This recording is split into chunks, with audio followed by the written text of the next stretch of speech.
Good afternoon, everybody, and welcome to Delray Beach Public Library. I am Isabella, the program coordinator here at the library. Please be advised that this program is being recorded, and we request that you stay mindful and remain muted until the end of the program. Thank you very much.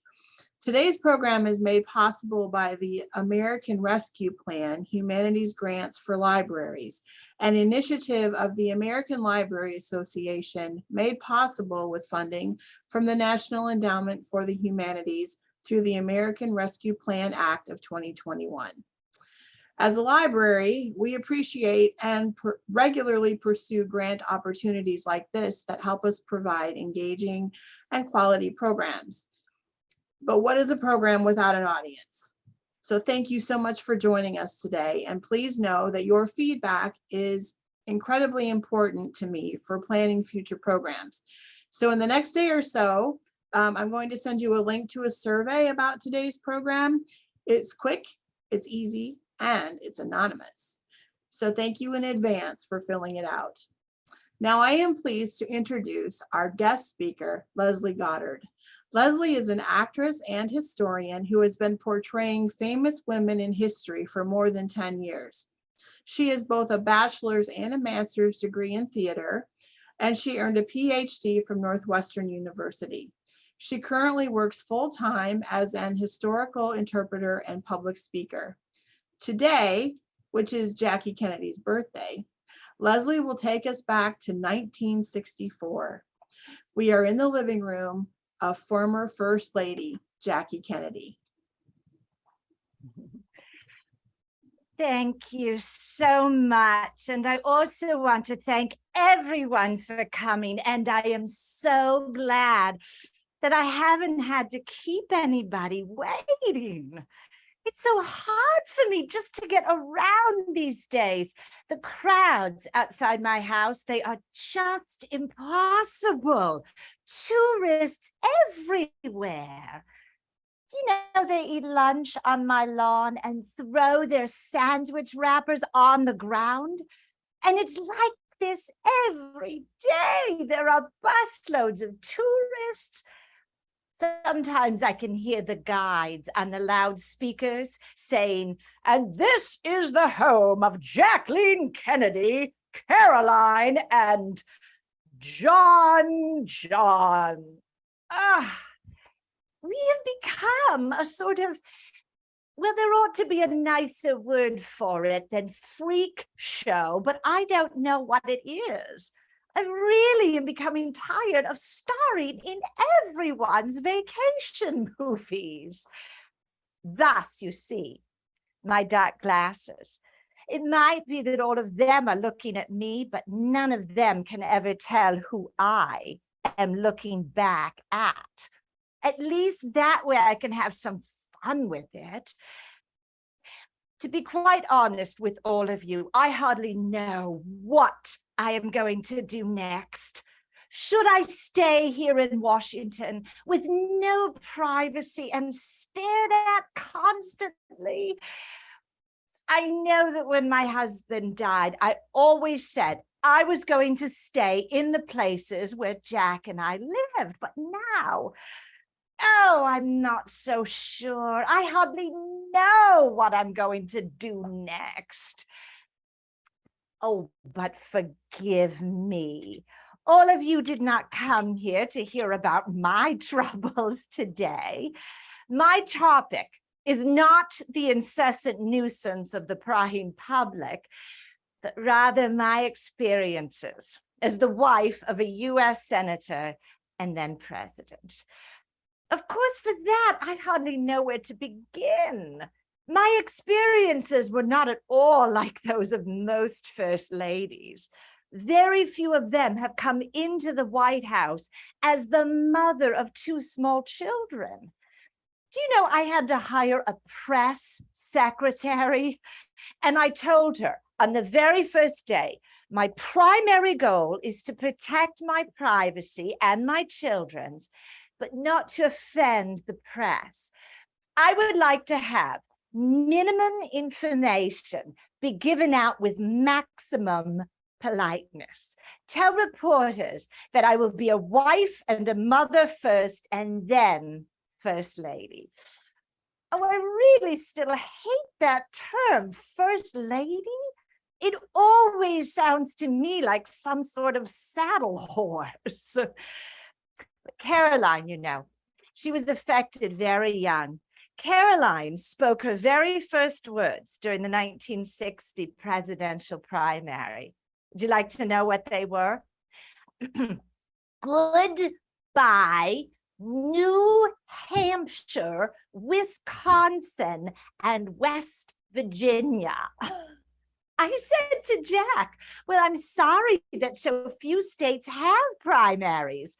Oh, we would have had a daughter with the greatest vocabulary of any 2-year-old in the country.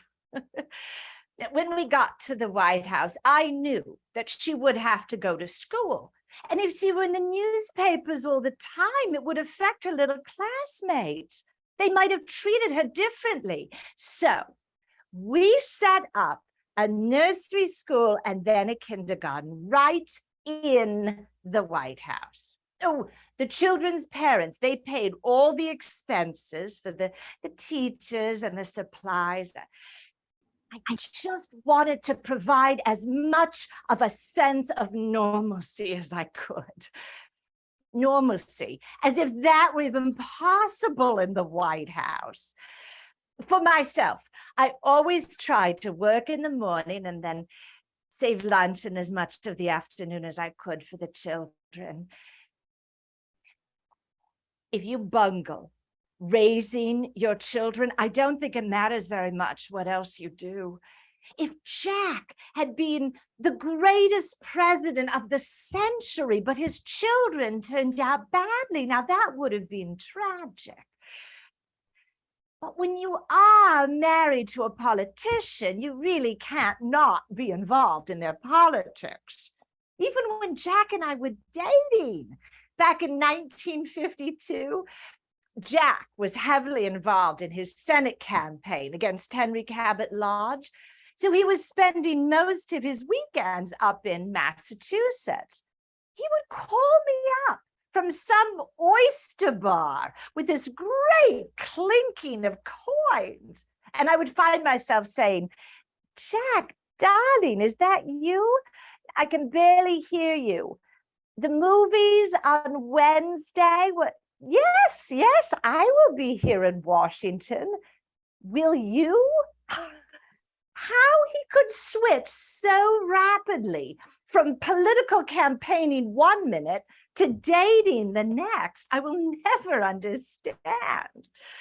This was always one of Jack's great charms. He had this ability to focus and then just shift focus so rapidly. My life did change when I met Jack, but not for the reasons that most people think. We met in 1951 at a dinner party given by friends of his who had been shamelessly matchmaking for nearly a year. Usually that sort of thing does not work out, but this time it did, so I am grateful. Oh, Jack was different, something special. I remember that my mother used to bring around all these bows for me, but Jack really was different. I was working at the time, you know, for the Washington Times-Herald newspaper. I was their inquiring photography girl. Not very demanding work, but it got me out.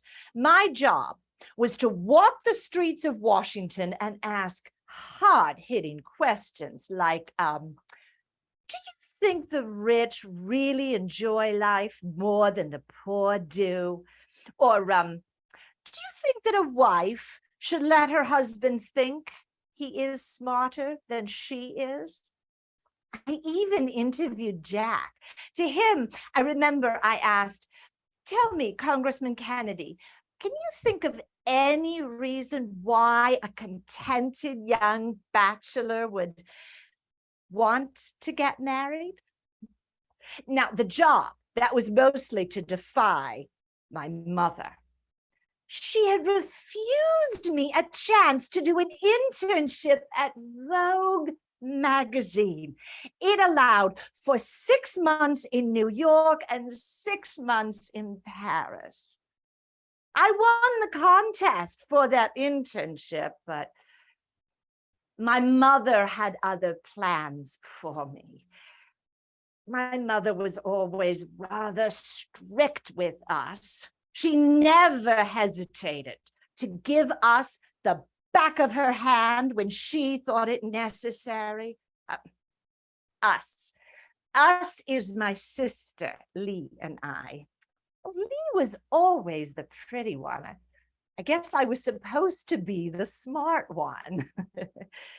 Now, if you see photographs of my family from when I was growing up, the gentleman that you probably will see, that will not be my father. You will see my stepfather, Hugh Auchincloss. My mother married him when I was 11, 2 years after my parents divorced. But I did see a good deal of my father, especially after I went away to boarding school at Miss Porter's. Oh, all my Farmington friends loved Daddy. They used to line up to be taken out to eat with him whenever he came to visit me. He would take batches of us out to eat at the Elm Tree Inn and sit there, drink in hand, while we all ordered steaks and 2 desserts each. We must have eaten him broke. Now, to my mother, school was supposed to lead to marriage. Parties and dances. I attended my fair share, but Newport, which is where I spent most of my summers when I was growing up, when I was about 19, I did not know what I wanted out of life, but I knew I did not want to marry any of the young men that I had grown up with.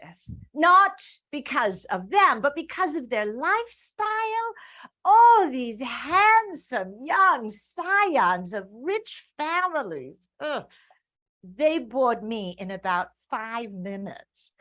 I remember once saying to a young man that I had just met, "Well, I'm amazed. You have your whole life planned out." Let me see if I have this right. Career, marriage, house, dog, country club, children. Tell me, do you have your gravesite picked out yet? Me? No.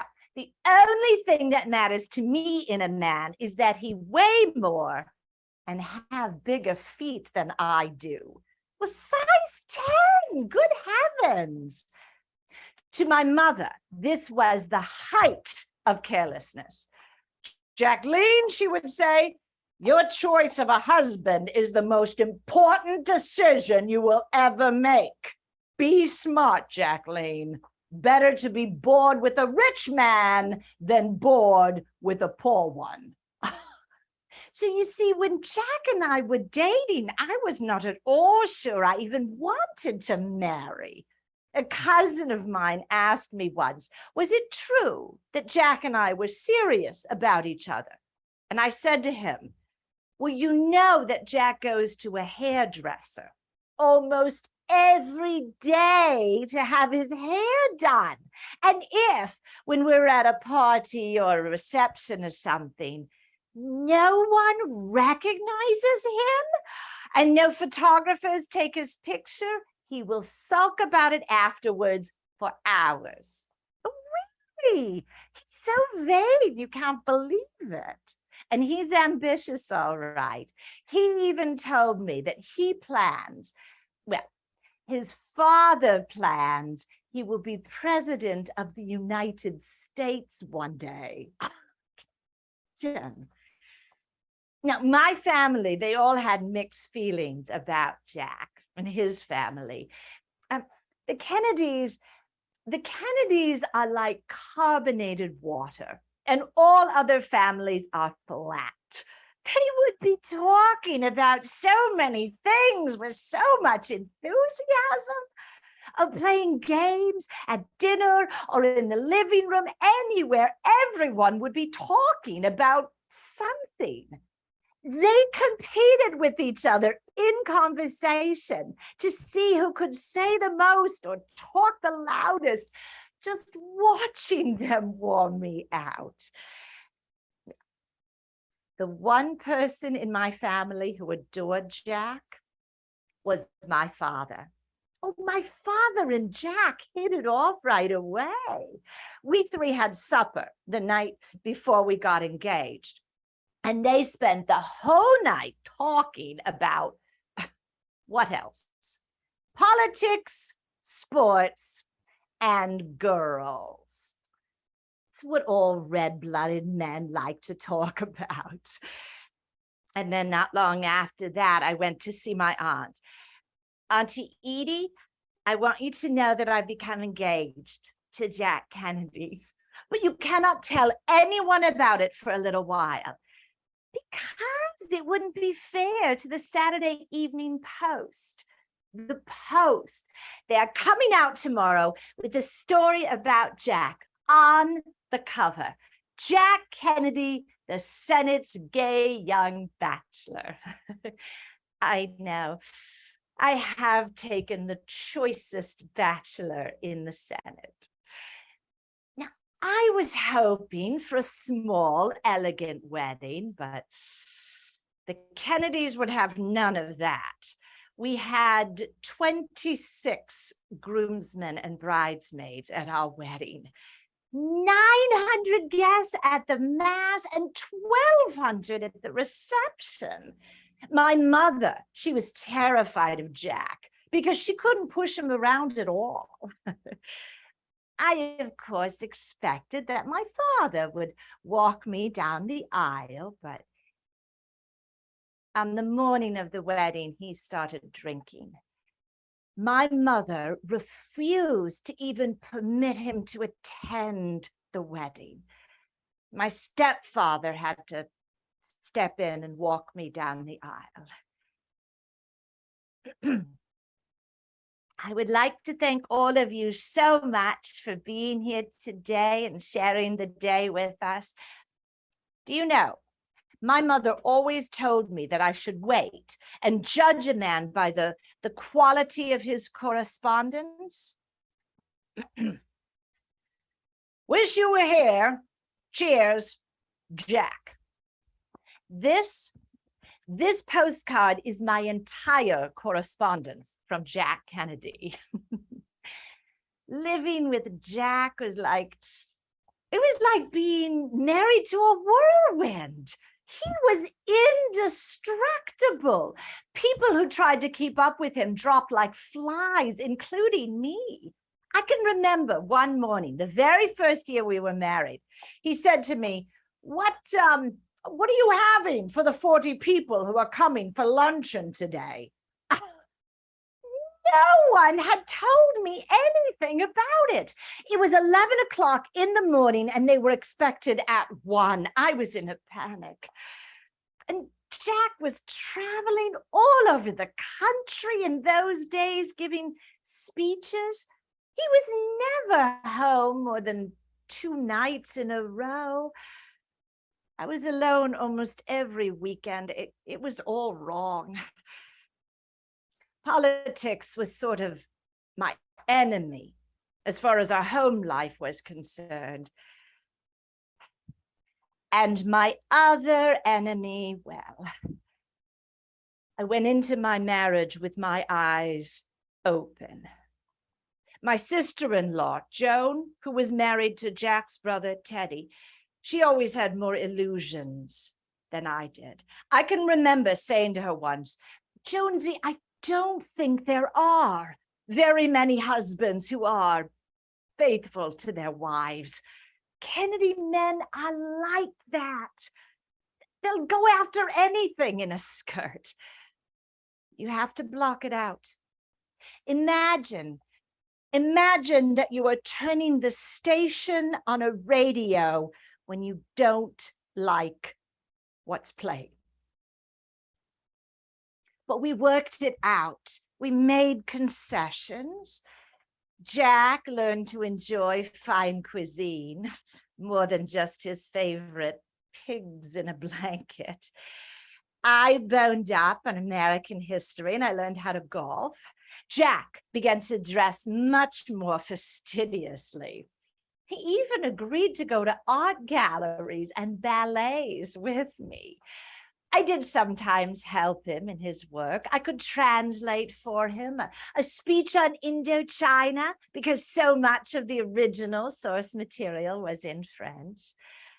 But my most important role, the very best thing I could do for him, was to be a distraction. A husband lives and breathes his work all day long. If he comes home to more table thumping, how could the poor man ever relax? So I never said anything or did anything upsetting. And when he came home, I always liked to have his favorite record playing and perhaps a few friends. Oh, and his favorite drink, a daiquiri. I must share with you this. This is Jack Kennedy's favorite daiquiri recipe. I had to tape this up in the kitchen of the White House so the staff would get it right. You mix together 2 parts rum with 2 parts frozen limeade, add 1 part fresh lime juice and a few drops of falernum. The fresh lime juice, now that's key. I would have so much preferred to remain like that, behind the scenes, not out in front, where you're always being stared at and analyzed, everything you do and what you wear, what you say. Oh, I am so grateful to my parents for the efforts they made to teach us foreign languages. When we were out campaigning, the people that we met, it always seemed to me only a proper courtesy to address them in their own tongues.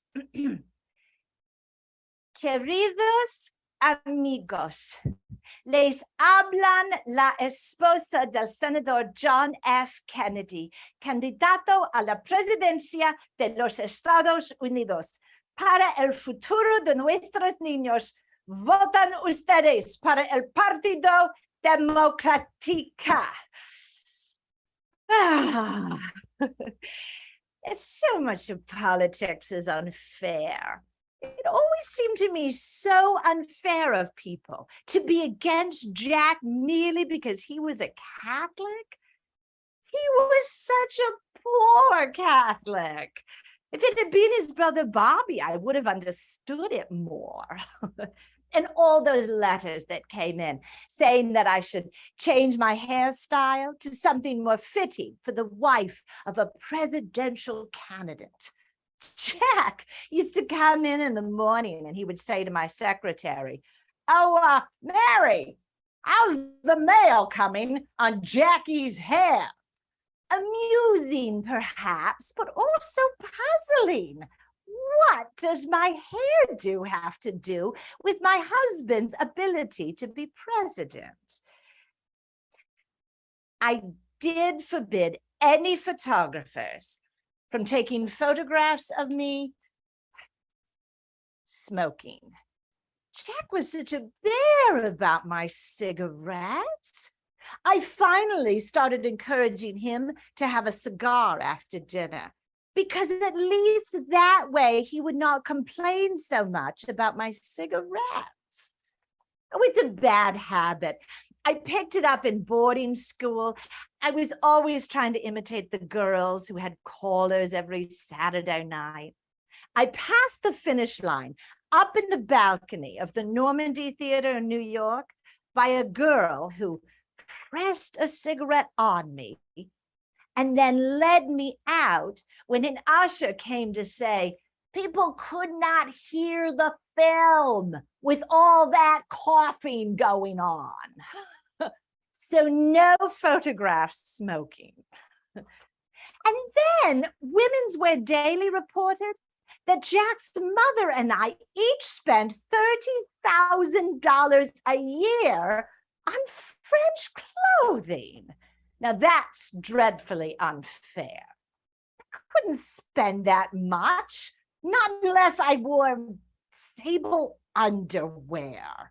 I'm sure that I spent less than Mrs. Nixon did on clothing.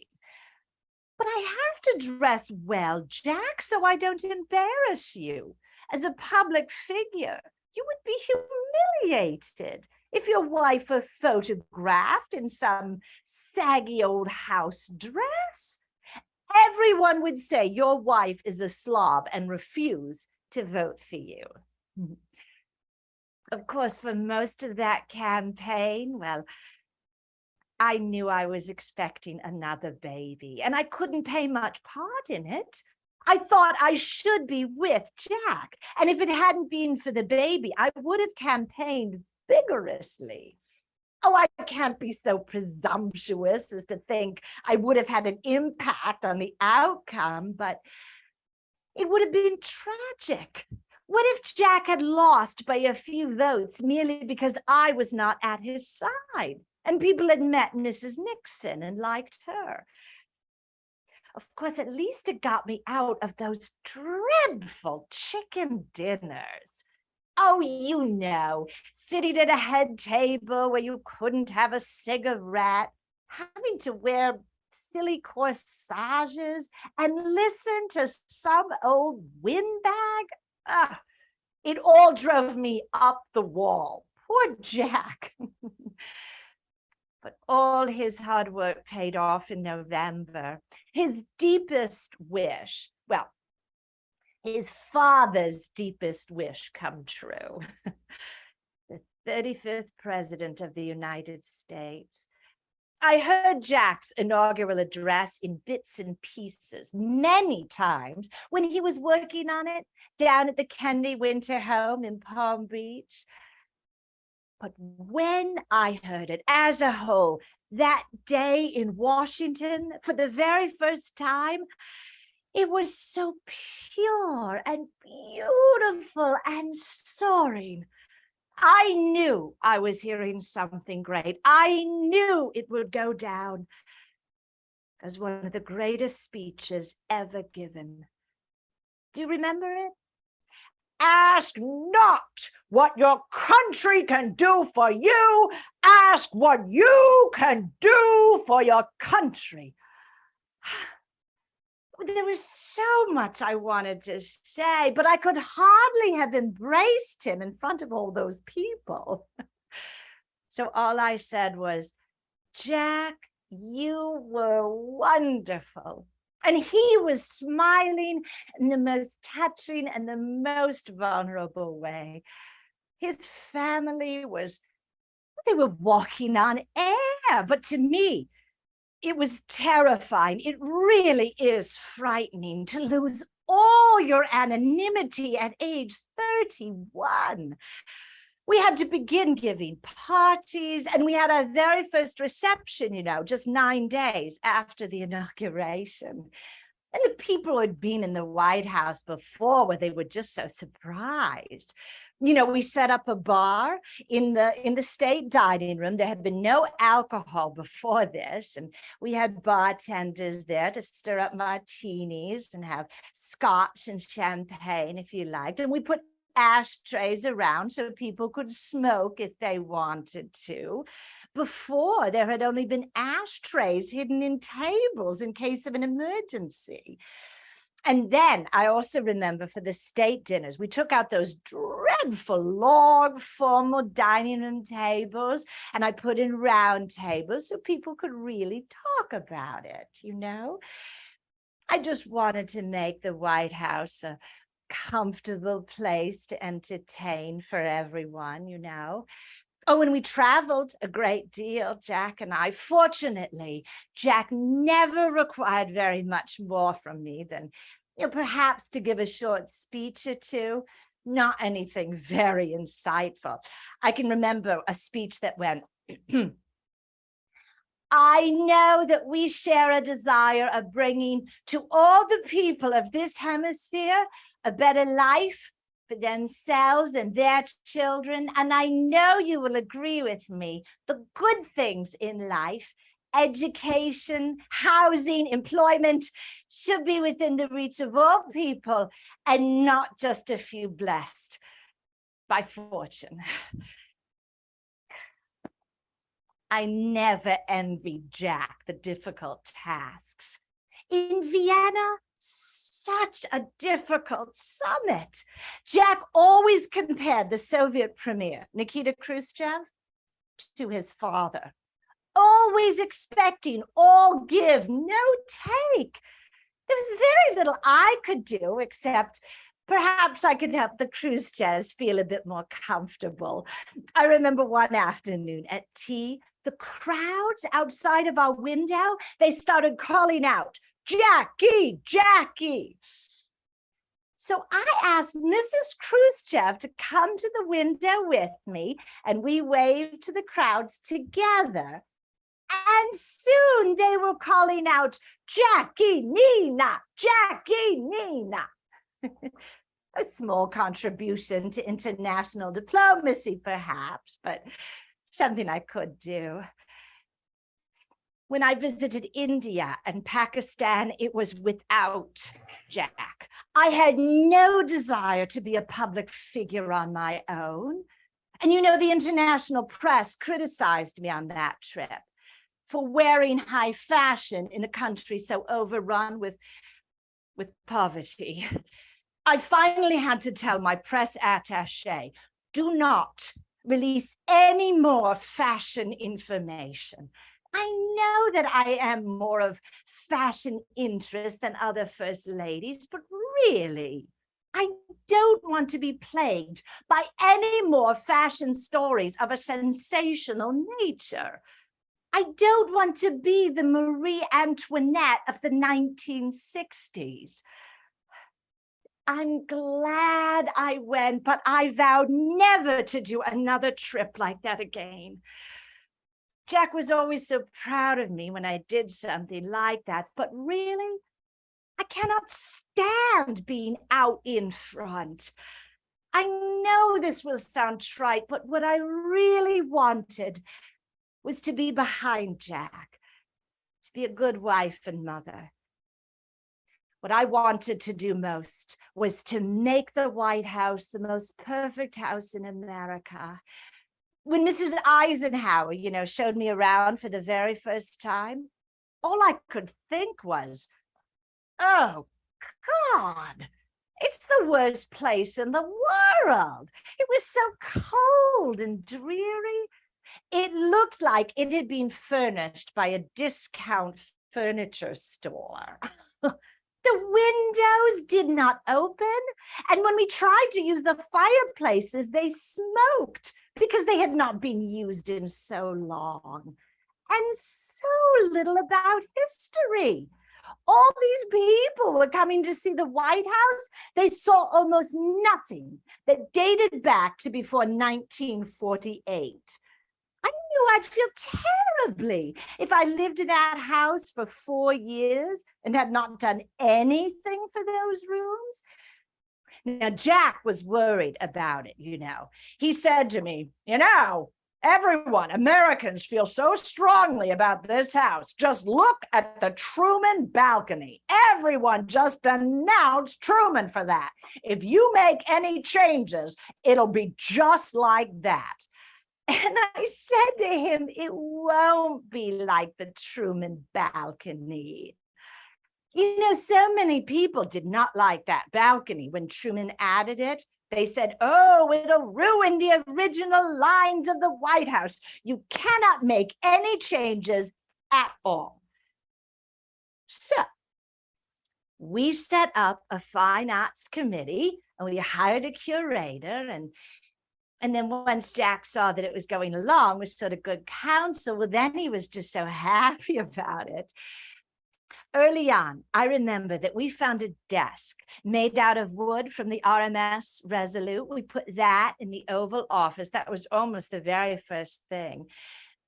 Oh, and the guidebook, this is how we paid for it. It was all private money, no public funds at all.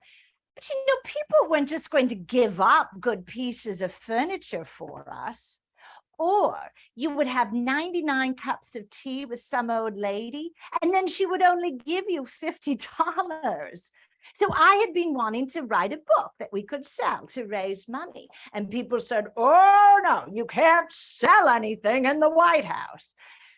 So I went to Jack again and I told him about it, and he listened and he said, all right, go ahead, which was nice of him. And it did turn out to be all right. And then once the tours started going again, sometimes he would come back and he would say, we had more people through the White House today than the Eisenhowers did in their first 2 years.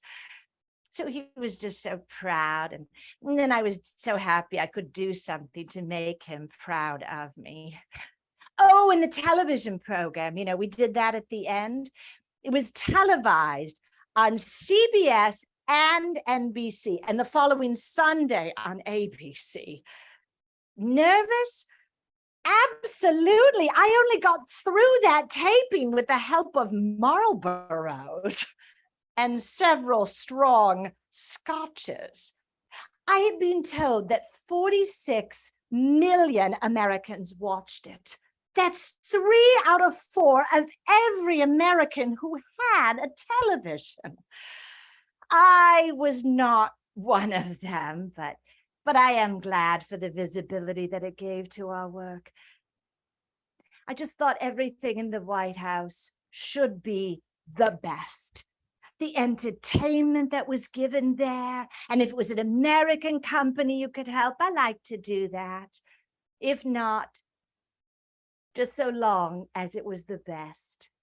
My husband and I shared a belief that the artist should be honored by society.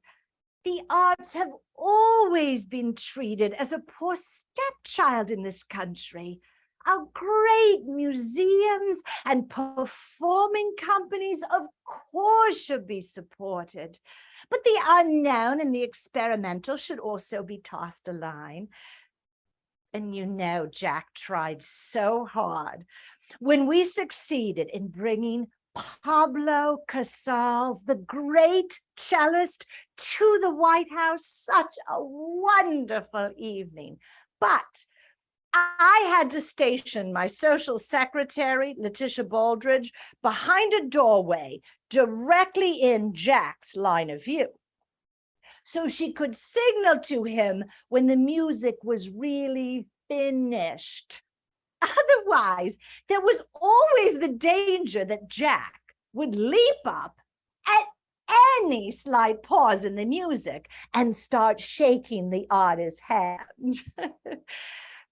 I had so much hoped to one day have a minister for the arts in the cabinet, as they do in France.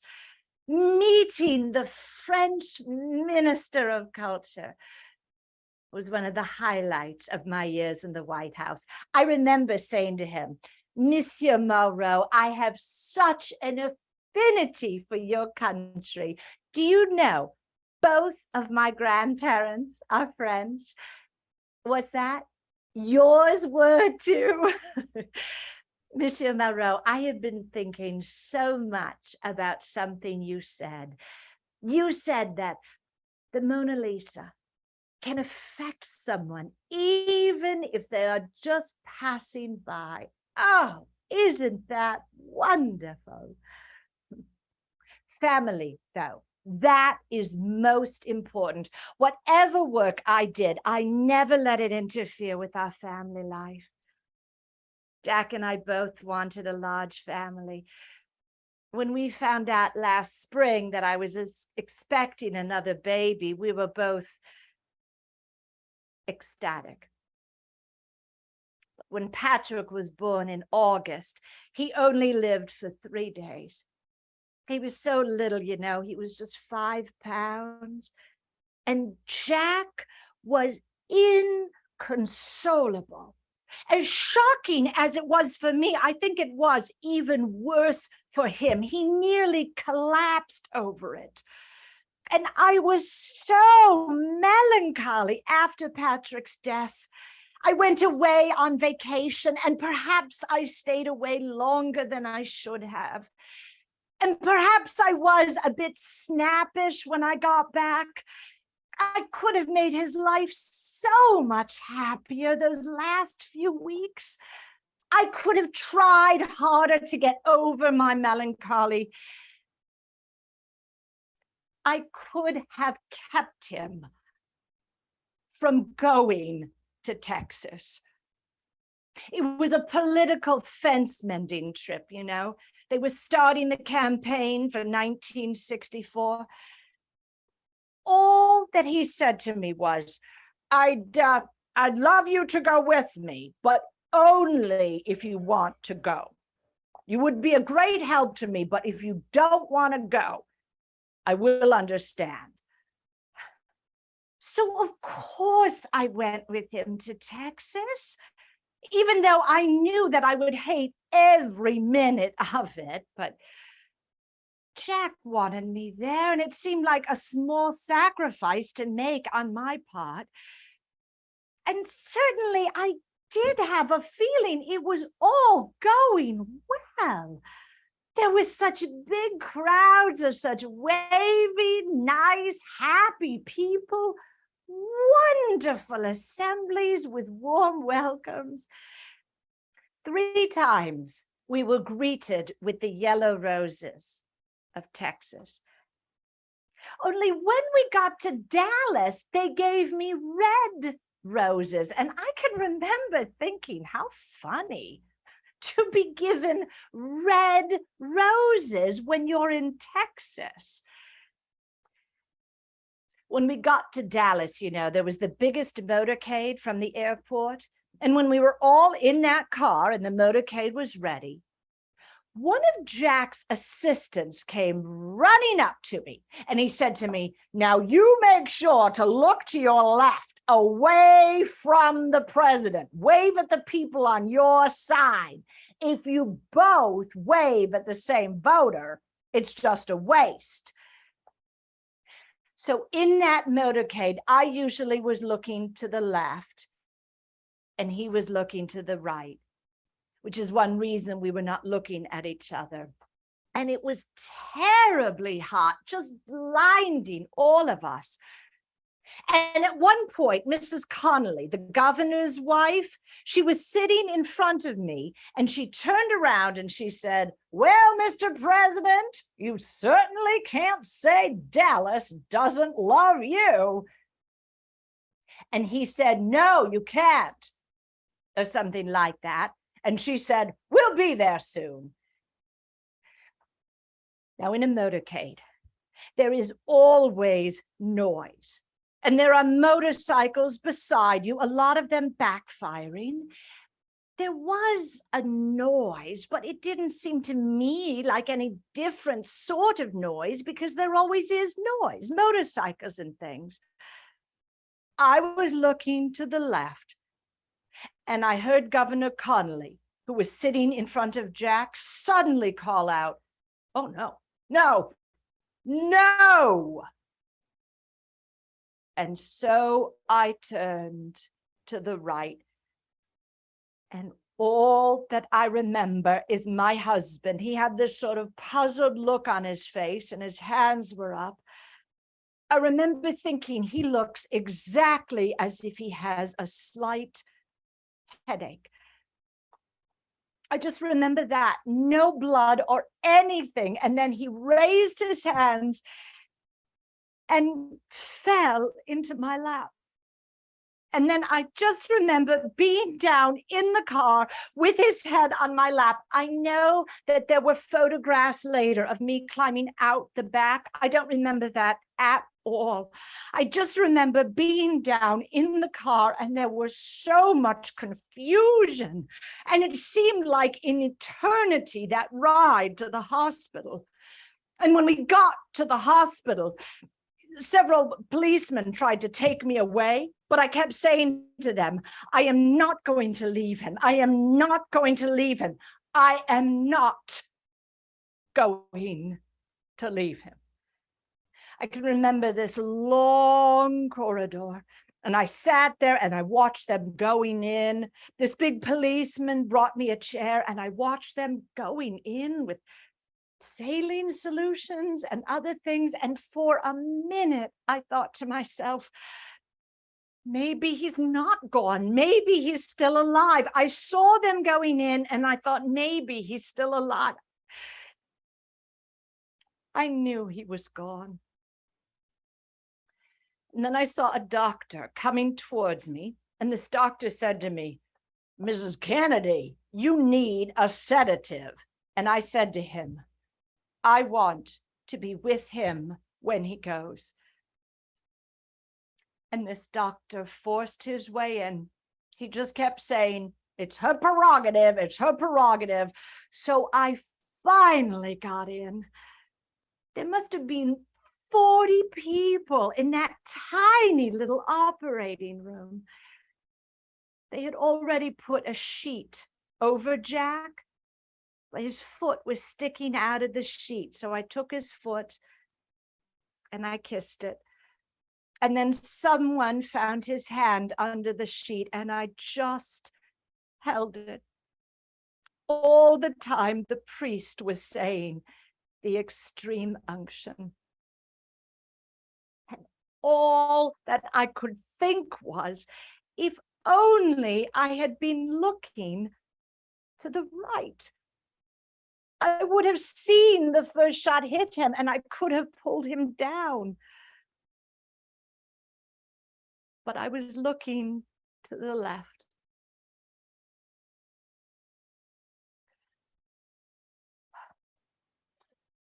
Well, there is one last thing that I would like to say. I really am rather ashamed of myself. Jack, every time Jack ever quoted anything, it was always Greek or Roman, and yet one thing keeps going through my head. This line from a musical comedy. I said to Bobby, I have to talk to somebody. I have to see somebody. This line from a musical comedy has become almost an obsession with me. At night, before going to bed, we had an old Victrola. We'd play a couple of records. I'd get out of bed at night and I'd put a few records on. And there was this song that he loved at the end. He loved Camelot. It's the last song on the last side of the record.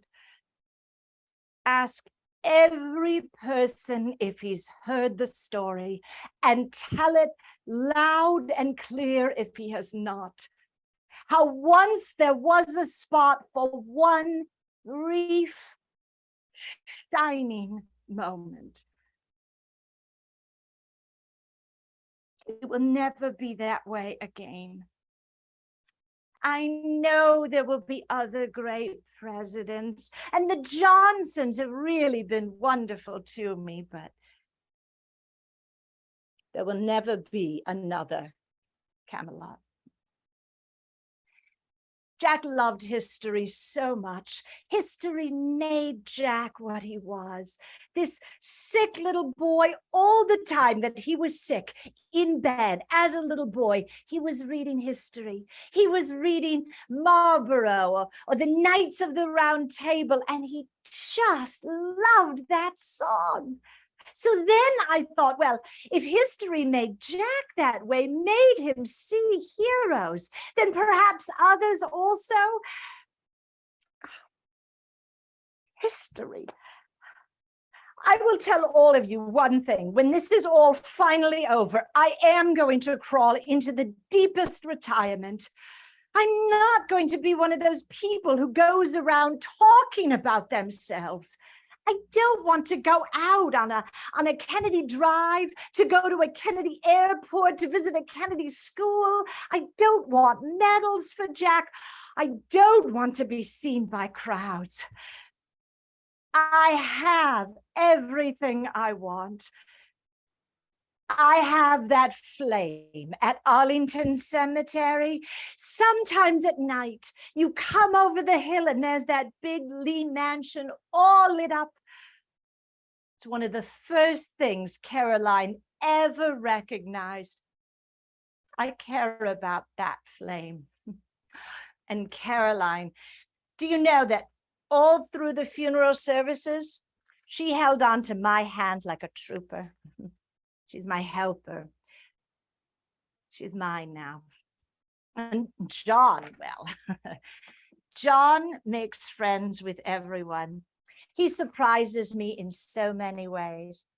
I would like John to grow up to be a fine young man. I have no better wish for him. I would like John to be a good boy. So, no. Yes, I have known the answer to my question all along. My question earlier to all of you about what to do next. There's really only one thing I can do, isn't there? Save my children. They have to grow up without looking back at their father's murder all the time. They have to grow up intelligently, attuned to life in a very important way. Moving to New York with John and Caroline, that will be good for me and stop me from brooding all the time. That is how I wish to live the rest of my life. Oh, I cannot thank all of you enough for being here today and listening to me. Perhaps all of us together, perhaps we can help others like those crowds outside my house to understand that we are all human, even though a person may be very well known. They hold in their hearts the same emotions as anyone else for those moments that are the most important we will know in life. For marriage and death and birth. And so I do remain Mrs. John F. Kennedy. Thank you all so much, and good day. All right, but of course, don't go anywhere, because what I want to do, oh, thanks. I want to open it up to take the last few minutes for questions that anyone has. Do we have time for a few questions? Yes, we do. We certainly do. Okay. All right, good. So if you want to, if you move your cursor, you should see that little icon that says chat. It's at the bottom on my screen. If you want to go ahead and put your questions in there, and I should be able to read them back. So go ahead. While you're thinking of questions, and feel free to ask anything, let me do this. Here's what I'm going to do, if you don't mind. I took off my gloves. I'm going to take off my pillbox. I'm going to go back to being Leslie Goddard so I can tell you what this picture is. You probably have figured out it's my virtual backdrop. This is actually an image of the Queen's sitting room inside the White House as it looked at the time that the Kennedys were in the White House. The reason I chose this is it's actually very similar to the style and the look of most of the places where Jackie lived. I've never found a good color photograph of the house she lived in 1964.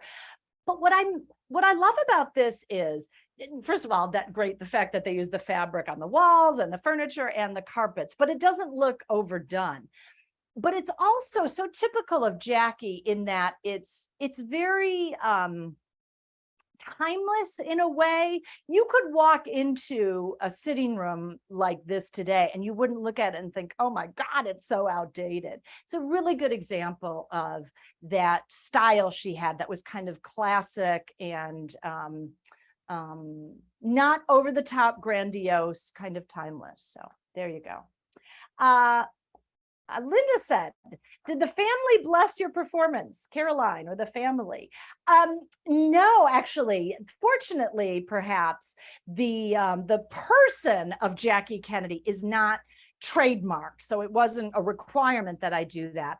And I didn't actually use any of her own words. I used some of her, like the interview that she gave to the Warren Commission to get her view on the assassination. I used those kind of things, but it's my own words that I used. I don't know if they're aware of that I'm doing this. I've been doing this particular portrayal now for about 7 years. I don't know, but I'd be willing to bet that they know, because I know the family keeps tabs on, how they're being portrayed, where they stand in popular culture. I was talking to a guy who does tours of Jackie Kennedy's New York City, and he said, I know that they know, I'm aware. He said one time, this was in the early 90s, he said he was leading a tour and he's going down the street and he saw John F. Kennedy Jr. prior to his passing. And he said, as soon as he saw me, he ducked in because he knew exactly what was going on. So I don't know, but I would suspect. I would hope that the thing about doing portrayals, and if anyone knows other people who do this, historical portrayals are such an interesting way to do history, because all of the content is based on actual history. This is not a lot of fictionalized facts and stories and details. The text itself, and I do write my own scripts, that's what's written. So it's a really interesting way to blend history with drama. And my background, if anyone's curious, just to expand a little on what was in that nice introduction, I have a background in theater. I did theater in high school. I did theater in college. My undergraduate degree was in theater, and I got a master's degree in theater. But I really have always loved history, so I got my PhD in history. I just happened to start doing portrayals because I was working in a history museum and someone found out I had a theater background. So they asked me to do a portrayal. And I do about 8 or 9 different women, very different, not just Jackie Kennedy, but I do Amelia Earhart, I do Louisa May Alcott, I do Eleanor Roosevelt, of all people. How's that for different? So a pretty wide range. I do Georgia O'Keeffe and Rachel Carson, the environmentalist. So they tend to be women that I think are interesting and have good stories. And I think Jackie has been underappreciated for her intelligence, the contribution she made to the Kennedy White House. I think people tend to think of her as, she was pretty and she had really pretty clothes, which she absolutely did. But there's this really interesting other dimension to her that I don't think is as well known. So that was kind of all together. Oh, how long did it take you to put the program together and write the script? It always takes about a year. And that was about what this one took. I usually spend 4 to 6 months on the research and writing the script, and then another 3 to 5 months rehearsing it, putting together the costume, memorizing it, things like that. Not everybody who does historical portrayals uses a script. I do, just because that's my background. But with the Kennedys, there's this extra challenge that Jackie did not write a lot about herself. She never wrote an autobiography. She never kept a diary. So you kind of have to go through the interviews that she gave, and you really have to sort out all of the myths and the legends of the Kennedy family. You'll hear things like, Bobby and Jackie had an affair after JFK died. I do not believe that Bobby and Jackie had an affair. I think they were very, very close. But, those are the kind of things that you really have to dig through when it comes to the Kennedys. Here's the great thing about this program, though. Putting together the costume was one of the easiest things, because can I tell you how many pillbox hats still exist? Because Jackie made them popular. The necklace I have on, this is one of those reproductions that the Smithsonian will sell. I don't know if anyone noticed the pin that I'm wearing. This is actually a replica of a pin that JFK had made. He had it made for Jackie. This is so sweet. When John F. Kennedy Jr. was made, JFK commissioned this. It's 2 strawberries to represent Caroline and John. Isn't that sweet? Now this one is, just made out of rhinestones. Hers, I believe, was gold with diamonds and rubies. But it's kind of fun to find little details like that. So there you go. Awesome. Does anyone else have any comments or questions? This is your chance. Exactly. Here, you know what? One last thing, and if there's no other questions, this might be a good way to finish up. If anyone's curious about what happened afterwards, you might remember, Jackie Kennedy married this guy named Aristotle Onassis. They married in 1968, and they were married until Onassis's death. In 1975. I think they probably would have divorced, but he passed away. She embarked on a third relationship. She had a very close relationship with Maurice Templesman, and they were together right up until her death she died in 1994. Can you believe it's been, what, almost 25 years? Is that right? Almost 30 years since Jackie passed away. Really, really sad. So there you go. All This has been so fantastic, engaging. Like, I learned so much. So you were wonderful. Thank you so much for being with us, Jacqueline. And everyone else, thank you for joining us today, and have a wonderful weekend. And Leslie, good luck with whatever is next on your docket. And I hope I can have you back again with all those other people that you do. I'd like to have you come back again. More. So all right, thanks. Thank you. Bye-bye.